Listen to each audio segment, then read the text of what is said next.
Bills in must-win mode right now and pretty much for the rest of the season. They came to play early and they showed up late in the game when they needed to. The result, a win over the Kansas City Chiefs, 20-17. I'm Kevin Carroll. Welcome to Buffalo End Zone, everyone. And I'm Jon Scott. Arrowhead silenced, Arrowhead with some boos. It was a different setting than we've seen in the many times, it seems, we've been here recently. And the Bills also kind of flipping the script at the end of the game, different than we've seen this team the majority of this season. Offense getting it done, and defense, albeit maybe miraculously a bit lucky, locking it down and securing the W in must-win mode, the first of a stretch of 5 here to end the regular season. And I know, John, we cover the Bills, so we're obviously dealing with the Bills postgame. Would love to hear, and when we get caught up eventually, what was going through Patrick Mahomes' head. I've never seen Patrick Mahomes so animated and so angry at the end of that game. It was a wild finish, John, and for us older gentlemen who maybe have a little high blood pressure, these games week after week for the Bills just put such a strain on you. My heart was still pounding when we started the postgame show after the final whistle blew. Of course, this time a lot different than against the Eagles a couple of weeks ago with the Bills coming out on top, John, in a game they really, really had to win at this point in the season, and they delivered. Like I said early, they delivered early, maybe struggled a little bit, but at the end of the game, the offense got into position to kick a game-winning field goal, and the defense was able to hang on. Kevin, I said on the show I thought the Bills would lose 24-21 because I felt it would come down to the end, and I did not have confidence that the Bills, in any capacity, whether that you put it on the offense, or you put it on the defense, special teams, coaching decisions, they hadn't proven to this point in the year that you should have the faith that in those situations they will come out on top. And lo and behold, I'm watching this 20-17. Patrick Mahomes has ample amount of time. They seemingly get into field goal range or approaching it rather quickly. Then that insane, and I mean insane, play with Travis Kelce, going Frank Wycheck, rest in peace, Wow. and throwing it down there. Nice callback. And throwing it down there, and you're like, oh my gosh. And then you see the flag. You think maybe it's offside on the Bills. It's Kadarius Toney by like a toe. And lo and behold, the Bills have new life, and they pull it out. I mean, it was so counter to what we've seen to this point in the season. It went counter to what I expected to happen in this game and how I expected it to unfold. And it was critical because if you – I mean, when it said 4th and 15, and I put on Twitter, beer me strength if this doesn't happen, a callback from Jim Halpert in the office, because I'm just thinking, I after the week the Bills had, after the week we went through covering this team, and even the week prior, the bye week with Sean McDermott and all that fire, I did not want to know what would happen, how the fan base would react. I didn't want to deal with the world that we would potentially live in had it not gone that way. But thankfully for the Bills and their season and us and our mindset, I think the Bills get the W 2017. And now, as you look at the standings, it truly was critical because they are now tied with what I call like half of the AFC. Mm-hmm. It was really the start of the game until that Josh Allen turnover, John, when you talk about having faith that they would be able to get off the field or stop Mahomes in that Chiefs offense.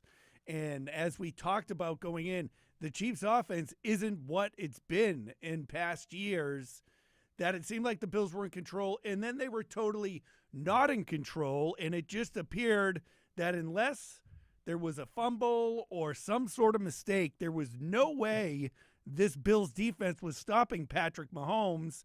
And that's why when you reach the end of this game, yeah, ye of little faith that the Bills were going to come away with the win in this one. But in the end, they do. So it was really a strong start to the game. And then both units win. They were called upon. You know, we'll throw a little luck in there, John. You got to get a little luck every now and then. Of course, you work in a Bills newsroom, and you have that flag thrown during that Travis Kelsey play you were talking about, the entire place is saying, of course, that's on the Bills. The refs hate us. And it turns out that's not the case. Jordan Phillips said, it's about time. It's about time that one of these went our direction. And, you know, I think there was certainly questionable officiating on both sides. I think that's a theme of maybe this season more so than ever. I know we've discussed it on this show. I know in general, we really aren't fans of looking for the excuses of the refs and things like that. I'll just put it right here. They've been bad across the league, maybe worse than I've seen in all of my years watching football this season. I think it'll be a major talking point in the offseason. That's where I'm going to end the ref side of things. But I just think it's crazy that it came down to this, and the game flow was crazy, right? The Bills get the A.J. Epinesa, another tipped at the line interception, and they have great field position, and then they punt. And you're just thinking, oh my gosh, you can't capitalize on a rare Patrick Mahomes mistake. Then a couple punts by the defense and the Bills with the 2 touchdowns. And you're thinking, my gosh, it's 14-0. They force another punt. So it's gone interception, punt for Kansas City's offense, which we had discussed is not nearly the high-powered attack that it is. And you're thinking, my gosh, they could go up 17 or 21-0 here in the first half. What would that mean for this football game? And then Josh makes his first mistake. I think it wasn't there. He forced it across the field. A great read by the defender. And then that sets up Kansas City's first touchdown, and it's 14-7 at halftime, and it's just a completely different feel. And then the Bills get their field goal. Kansas City gets their touchdown, and it's like, all right, it kind of feels like things are swinging. And the defense, they get the fumble. They hold to a field goal. They get a punt as the offense is turning their wheels. Second half, they get field goal, punt. The field goal that put them up for good. I'm looking at these net yards, Kevin, on the field goal try of 62. 7, -8, -6. I'm looking at my game notes. I mean, they Allen has that insane play to like Latavius Murray, and then they can't score. There's he does that, and then what? There's like a couple holding penalties, and it's just like it's crazy. So well, they end up with like a 3rd and 27 or something ridiculous like that when they look like they were moving the ball. Right. And yeah, my note says Allen insane, and then it goes 2 holding penalties plus sack, punt. That's just kind of how it was going. And now I think, Kevin, we could shift the conversation of game flow and offense in particular to our first real not positive review of a full game with Joe Brady as the offensive coordinator. Well, that's what it – gosh darn, John. I'm not going to swear like the rest of the Bills during the post game, but got a little tickle in my throat. But, yeah, you're right. We look at this, and, John, when we talk about looking at notes, I take a look at that James Cook touchdown with a little note next to it saying, amazing play call. That's what we wanted to see with James Cook this entire season. In the start of this game, I had high praise for Joe Brady. I was like, this guy's doing what everyone thought this Bills offense should do, and it's working. And then Josh Allen throws that interception, and the offense just changed once it found itself in a bit of trouble. And that was my biggest criticism of Ken Dorsey, was I thought that when things were going well, he could deal it. He could dial it up. He could call plays and do some things that were creative, and you think, oh, okay, here we go. But my biggest issue was I felt Ken Dorsey really struggled at the moment of the game when there was resistance and the good things weren't happening and it wasn't as easy. He did not really have the ability to dig into his bag, find a different pitch, and pivot off of the game plan to find ways to get this offense to still be effective, move the ball, and score some points. And I think that's what happened here. It's the first time we've really seen, certainly the Jets game, offense was great. Even Philadelphia, it wasn't perfect, but the offense, very good, put up a lot of points. I think this is the first time where they look good, then they see some resistance, and they really had trouble fighting their way through it to get to the other side and still be productive and put up points. That's something that I think Joe Brady needs to use this experience as a play caller and as an offensive coordinator and say, how can I better position us to continue to move the ball down the field? Of course, whether it was Ken Dorsey or Joe Brady, some of these things like holding penalties, dropped passes, those are out of the play caller's control. And the Bills once again had those as well at inopportune times, whether it was holding penalties, it was offsides, whether it was dropped passes. Those things stalled drives and were the culprit as well. I mean, you want to talk about drop passes. Stephon Diggs did not look engaged in this game much, and the Bills could not get him the ball. And we understand that defenses are going to do this. They're going to take Stephon Diggs out of games, and that happens. But it went beyond Diggs. It went to other wide receivers. When you look at the leading pass catchers in this game, it's James Cook and then Dawson Knox, who just came back off an injury, and the regular culprits, maybe, I don't know if you have the stats in front of you, maybe had 1 or 2 catches each, and we know Gabe Davis pulled his random disappearing act like he does usually after having a decent game like Davis did in Philadelphia a couple of weeks ago. He was nowhere to be found, especially by Josh Allen when he was wide open towards the end of the game. Stephon Diggs is the most curious of them all, and he's kind of in an interesting stretch here that I would say is somewhat eerily similar to a stretch this time of the year he fell in a year ago, where his last 100-yard game was the Giants game, and it's been 6 for 56, 9 for 70, 6 for 86. Like, those are fine, I guess. 3 for 34 against Denver, 4 for 27 against the Jets, and 6 for 74 and a touchdown against Philadelphia in overtime. That's fine. This is crazy to me, though. 4 for 24 for Diggs on 11 targets. 11 targets, Kevin. So it's not like he was not the overwhelming focal point of the passing attack. The next closest was Kincaid with 8, then James Cook 5, Knox 3, a bunch of 1s and 2s across the board there. So the ball was going in his direction. There were multiple times he dropped the ball. And there have been multiple games now in this little stretch where Diggs has had some really uncharacteristic and certainly untimely drops. It's surprising to me. And I don't think it's like anything's wrong. It just is what it is, just inopportune times that he's doing this. But it's shocking, and we talked about it a little bit on the postgame show.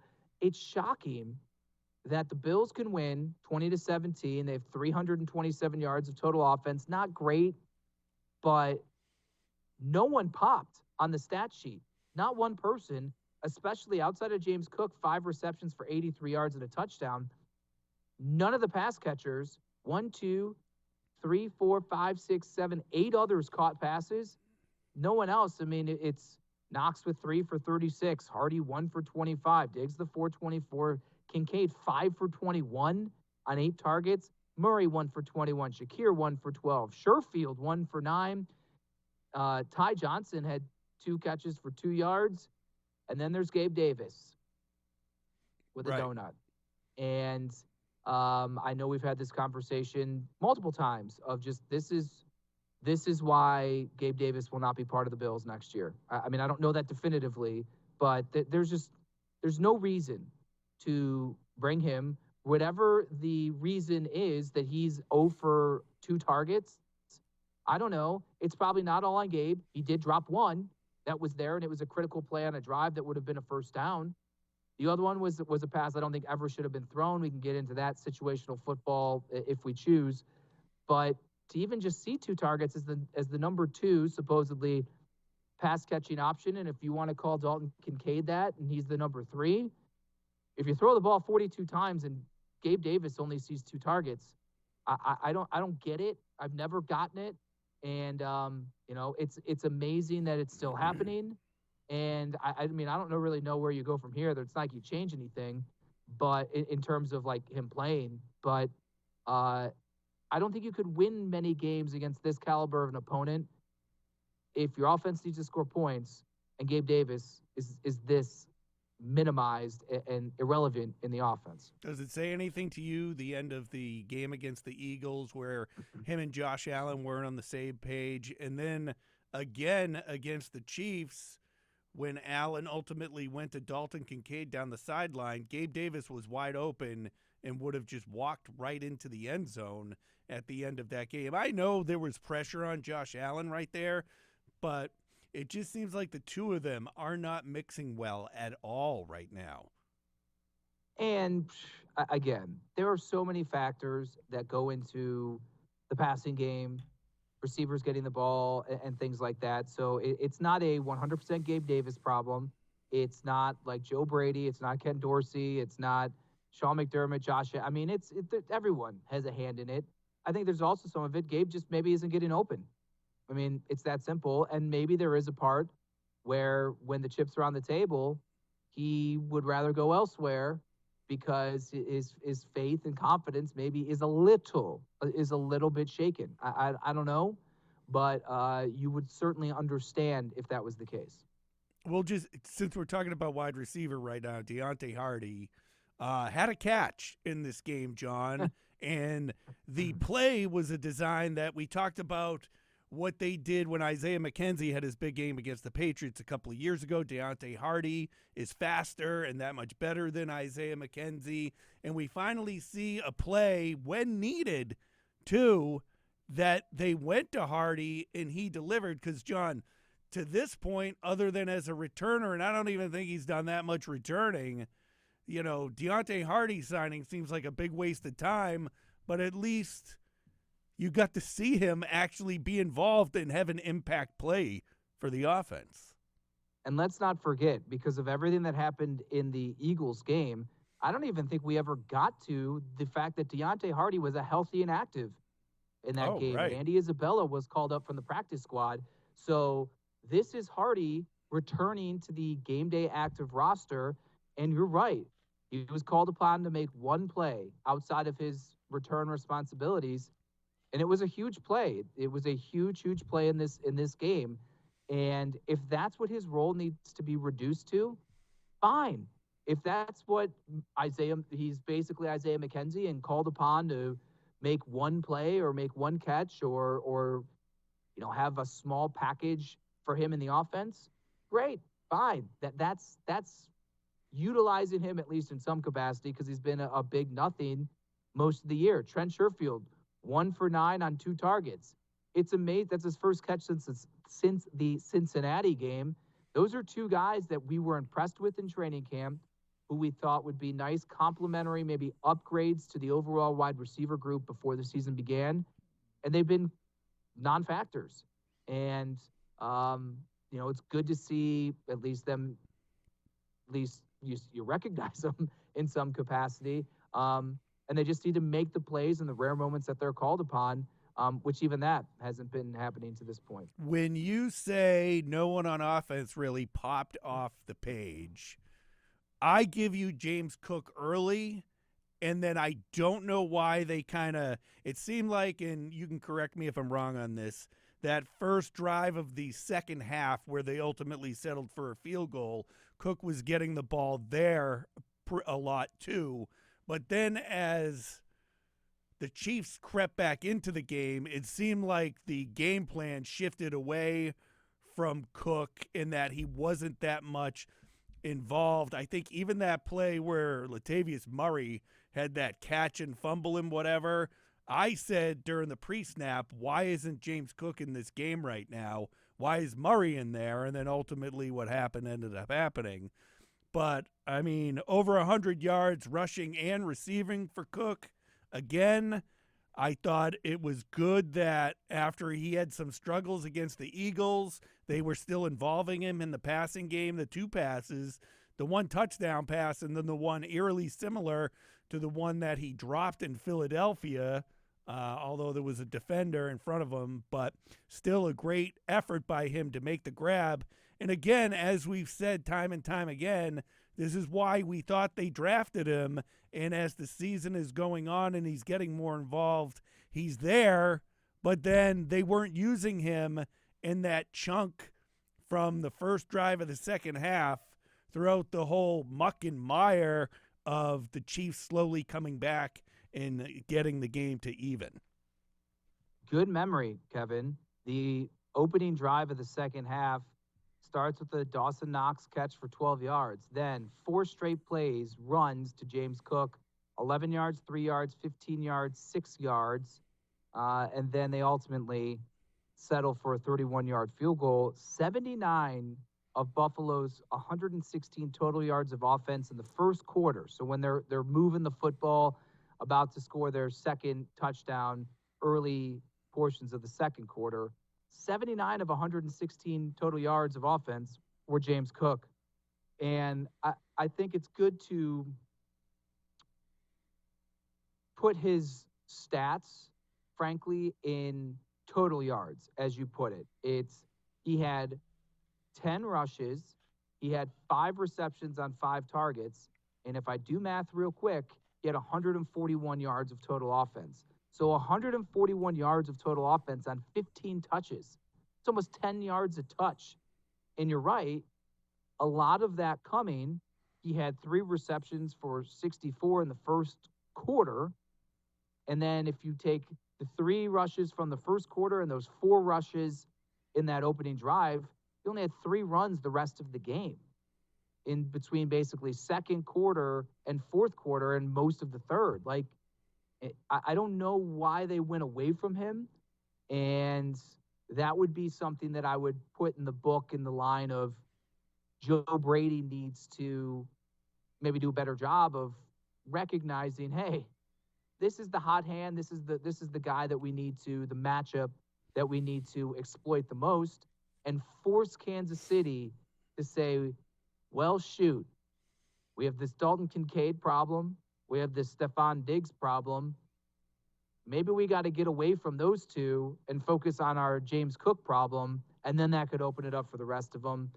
That's just a thought. Again, we say it all the time. We're not great offensive minds or claim to be smarter than Joe Brady, but that is a player that was running hot that I think they should have continued to lean into until Kansas City proved that they could stop it, both as a runner and a pass catcher. My gut feeling, John, when you bring that up, is that played into us not seeing much of James Cook in this. He was so effective early in the game. Maybe Joe Brady and the rest of the offense, they were like, eventually the Chiefs are going to start focusing on James Cook. Let's now break out into some other form of attack that the Chiefs might not be ready for. I had the feeling that it was just that change of, all right, we've given the Chiefs a heavy dose of James Cook. Now let's go away from it, see if we can pop some big plays with some of our pass catchers. I hope not. I mean, I think there is an element of that, and there is an element that Josh Allen is phenomenal at driving the ball down the field, and they got a lot of guys that they can distribute the football to. I don't know the reason, and I don't think strictly moving away from James Cook is why the offense bogged down, but he was the best part of the offense for the first half and early in the second half. So it would make reason to believe that, hey, you should keep running the hot hand. We've even heard coaches say, hey, we're going to go with the hot hand. And they didn't. They went away from it. They got away from it or they got away with it by getting the W. But these are ways of, all right, my question now, Kevin, I guess would be, how do you feel about the offense? Because for the first 10 quarters or so of Joe Brady, the 2 games prior and the first half of this one, it's like, oh my God, the Bills offense is back. Do you think the Bills offense is still back, or did this maybe take you back to the concerns that we've had for most of the year?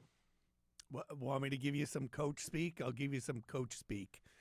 Or since Fred Jackson didn't join us, I'll just go all Fred Jackson. The guys on the other side of the ball get paid too, John. And the Chiefs defense, like we talked about before the game, this Chiefs team really is relying on their defense this year. I think Spagnuolo had a good game plan for stopping Josh Allen, and I think they were, you can deny momentum if you want, but I think the Bills had all the momentum until that interception by Josh Allen, and then it really flipped the other way. And I think the Chiefs defense was able to settle down because there were a number of times where Josh Allen just looked like there was no one open for him to throw the ball to as this game went on. Used his legs a few times, got away with a few here and there. I think Dalton Kincaid at one point had some ridiculous catch and whatnot. There were a couple of deep balls. I think one to Gabe Davis, two to Stephon Diggs during the game, one coming at the very end where it almost seemed forced, like the Bills were getting frustrated and not taking what the defense was giving them. And I think I'm going to give a lot of credit to the Chiefs defense in this, and that they had a pretty solid game plan on what they were going to do to get Stephon Diggs out of the game and just force other guys on the Bills offense to make plays. I think the biggest difference as things went along in terms of Bills offense versus Kansas City defense, the pressure. I think Kansas City's pressure ratcheted up. They have some guys, certainly Chris Jones, Karlaftis. They like to bring McDuffie off the edge, and he got a sack in this one. I think they have some good guys. So you're certainly correct, and they get paid too.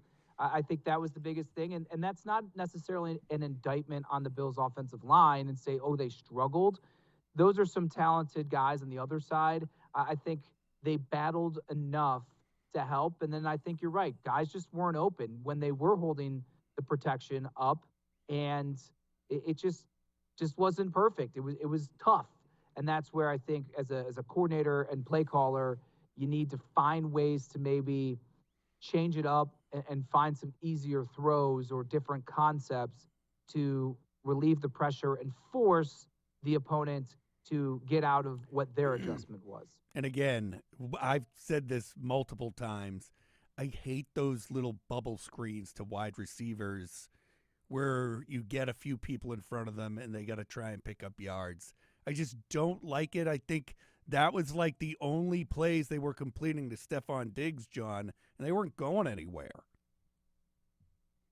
I think a couple were okay. It's fine. It's something because I think also that's where the chess, not checkers element of being a play caller, you put that formation and you throw a screen out of it, then maybe that starts bringing the defense up and you can start running different things out of it and maybe get in more advantageous position to take shots down the field or just beat your man off the line for an easier throw. That's the way I'd probably look at it. Or if they're going to play back, yeah, just take 2-3 yards. It's better than nothing. Okay, let's go to the D. I think we spent enough time talking about the offense, John, because this defense did deliver at the end of the game when they needed to, but they also showed up early, John. You mentioned A.J. Epinesa with the batted ball interception to himself that we've seen before, and we've seen him score a touchdown on it, and he should have scored a touchdown. But Epinesa also banged up, I think, on that play. Or maybe did not return, rib injury. Yeah, it didn't look like it when the play was going on, but yeah, did not return from that. And then Taron Johnson continues to have decent games against Patrick Mahomes and the Chiefs with that big fumble recovery that I thought had the Chiefs been able to move the ball. The Bills ultimately didn't score off of it, but I thought it was good to just get that ball out of Mahomes' hands. You know, you get the fumble there. You couldn't take advantage of it, but at least it slowed things down a bit. I'm looking at their drive chart for Kansas City, and this is the net yards that they had. I won't even tell you the results. 45, 11, 2, 36, 52, 75. Those were their two touchdowns. 22, 49, 3, 21. I mean, that's not even, I wouldn't even qualify that as bend don't break. Picking up a couple first downs, I mean, 3, 1, none, 3, 4, 5, 1, 3, 0, 1. I mean, I guess if you pick up a couple first downs, they're moving, and the Bills found a way to get a stop most of the time. I thought they did a good job. I think you also saw what we discussed going into this about the flaws of this Kansas City offense. I mean, Kadarius Toney drops, the penalties, guys not getting open. I mean, there were mistakes all over the place, and Kelsey had a good game. Rashee Rice showing that maybe he can be someone that they can rely upon, but they don't have an alpha outside of Kelsey. 6 for 83 for him. And how does Rice Kelsey 7. get open all the time? Like, Well, I know you're in the you- press box, but when you're watching it on TV, you're like, what the heck, man? Well, some of them, I mean, he got called for one and almost got called for a second offensive pass interference. Yeah. That's one of them. But you're right. Even when it's not even against the Bills, I see these Chiefs games. I'm like, how in the hell is that guy open? He's the best player on their team right now. If there was Tyreek Hill, you're like, okay, maybe they got to swing two guys that way, and Mahomes gets off schedule, and it's like, no, why wouldn't someone just be on him? I mean, you're right. Now, of course, when the Bills are in zone, that's probably part of it. Or Mahomes is scrambling around, but outside of that, I mean, no running game. 11 for 39 for Clyde Edwards-Helaire. Jerick McKinnon 4 for 19. Mahomes only rushed once, which I thought was actually pretty critical because he's beat them in terms of been a problem losing contain and scrambling in the past against the Bills. Yeah. But it was Kelsey and Rice, 10 targets each of the 43, so about half of them. And then it's Helaire, Toney, Scantling, Justin Watson, Richie James. I'm like, if I'm seeing Richie James is getting targeted, what is happening with the Chiefs offense? So I think we saw what part of their problems were, but then you also certainly do not take away from the Bills defense their timely manner of forcing turnovers, and I think the timeliness of the Bills defensive front eating and pressuring Mahomes at the most critical moments down the stretch. As Ed Oliver said, this is why that he gets paid. This is why those guys get paid.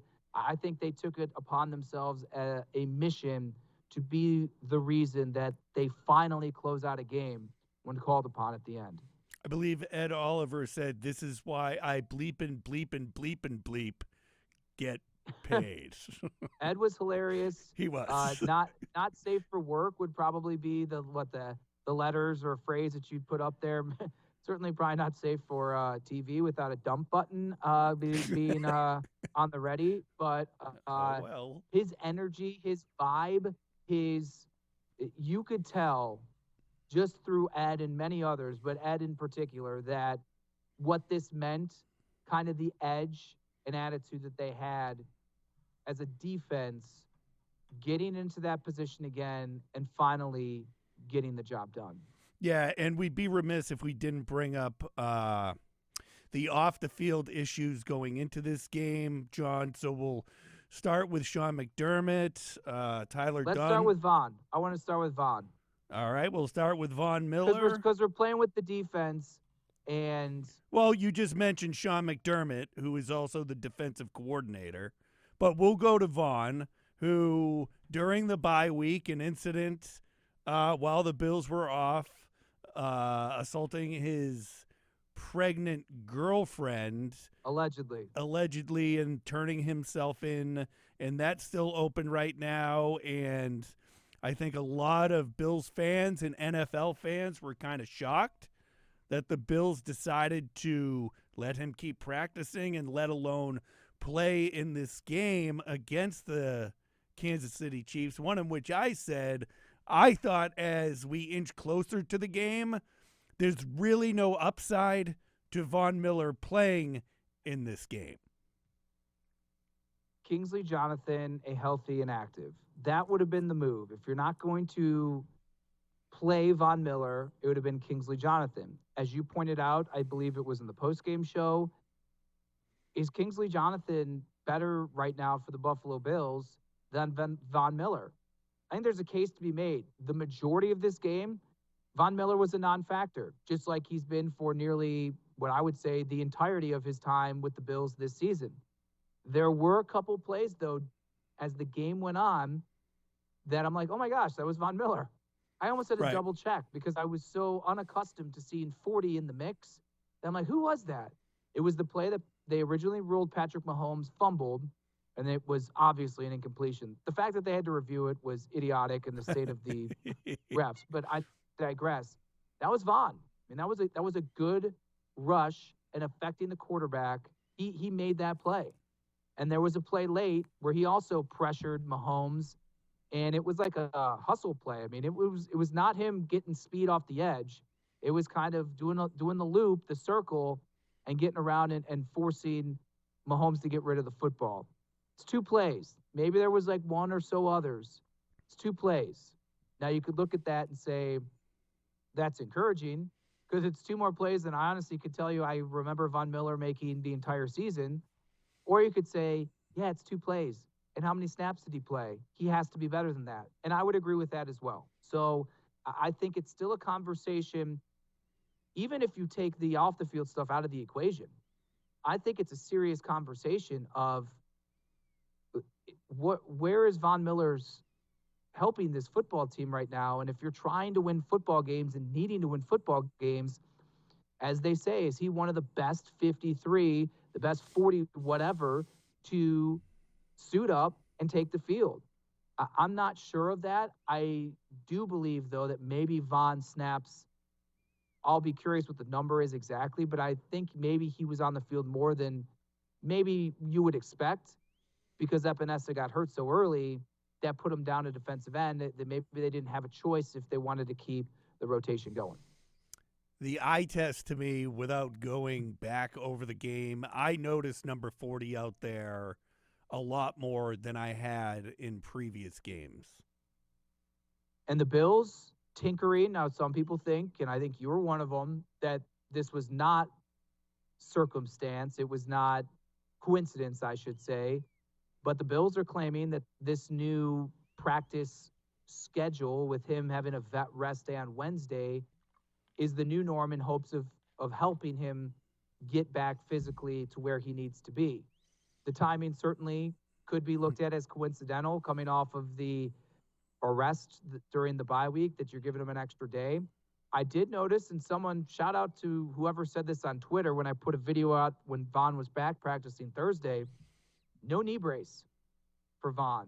And I believe that's the first that I can remember noticing that Von had not been wearing a knee brace. I didn't get a good enough look at him during the game to see if he was wearing one today, but maybe that's just a sign that maybe he's moving forward. And you knew it was going to be slow. I think maybe people's expectations were maybe a little too high. Now they're about as rock bottom as you could get, but they need Von Miller to continue to trend in the right direction. And maybe you're just going to have to live with the only way you're going to get there is if you continue to give him these reps on game day, even if a lot of them are not what you want. Yeah, and the off the field stuff isn't ending anytime soon, John. Now we'll wrap up with talking about Sean McDermott and the article that came out about him from Go Long and Tyler Dunn, in which McDermott said back on Friday that it was attacking his character and how that was going to play into how this Bills team came out in this game, which already had high pressure on it. And then we hear from each and every player after the game talk about how they view Sean McDermott, how they have his back, how they went into this, and what kind of character Sean McDermott showed in dealing with a tough situation last week and then on game day today. Casey Bortnick, our colleague, asked me on Friday when I did something on the McDermott stuff if I felt that this would be a rallying call and cry for this football team coming in to face the Kansas City Chiefs. And I said, I felt the reality of their season's on the line. It is the Kansas City Chiefs, the team that they have this new rivalry with. It's in Arrowhead. I thought all of that would be enough to be the rallying cry, the energy and fuel to come out here inspired and try to win a football game. I think I downplayed it. I truly think, based upon the words and what we heard from guys in the locker room afterwards, that they thought the article was crap. The words of some of them, they thought that it was wrong, and as many of them said, hey, I know who Sean McDermott is. I know who he is as a man, and that article did not depict it that way. And it happened 4 years ago, and we got his back. And I think that maybe I did not take that into account as much as I should have. Now, moving forward, I think it's over and done with. All right, you came into Kansas City, you squeaked out a win. It was tough. You have allowed yourself another week of life in this playoff hunt.